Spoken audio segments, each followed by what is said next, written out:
Welcome back to Monday Mornings with Seth. It's not actually morning, it's lunchtime, and I'm getting hungry, so let's make a sandwich. This is actually my favorite sandwich. It's also Elvis's favorite sandwich, so let's get to it. 3 ingredients, all you need. Bread, boom. If you don't have bread, make your own. It's like everyone's doing it these days. Second, peanut butter. Use whatever works for you. I prefer creamy, but if crunchy's your thing, you do you. Now you have to put peanut butter, a large amount of peanut butter, on both pieces of bread. If you're not, you're doing it wrong. And finally, the banana. There's no right way, wrong way to do this. My dad always just took the whole banana and put it on the sandwich and wrapped it up. I'm not into that. I cut it, half it, boom, 1, 2. This is probably the really OCD way of doing it, but that's how I've done it for years.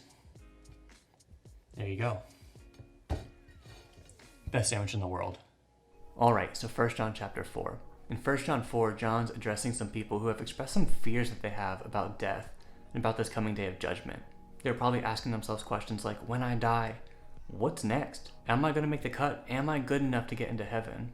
And these are questions that people continue to ask to this day. And especially now with COVID and everything that's happening in the world, I think many of these thoughts and fears are on the forefront of people's minds. And it's people like this that John writes to give them some hope and some encouragement and some reassurance. And he says, there is no need to fear death. There is no need to fear judgment because perfect love, it casts out all fear.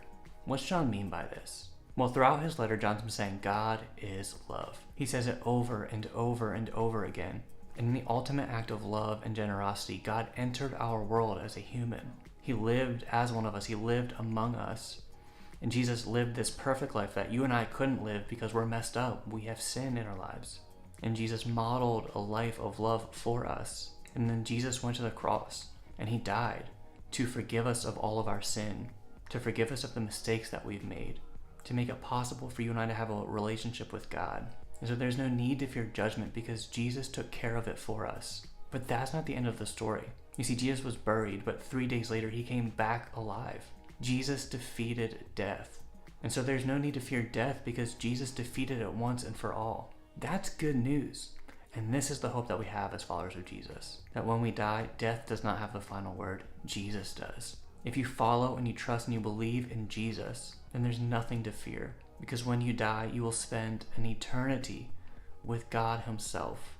So who do you know that needs to hear this message? Who do you know that needs this message of hope? Who do you know that needs to hear that Jesus loves them so much that he died to free them from their sin and to free them from death and destruction, to make it possible for them to have a relationship with God?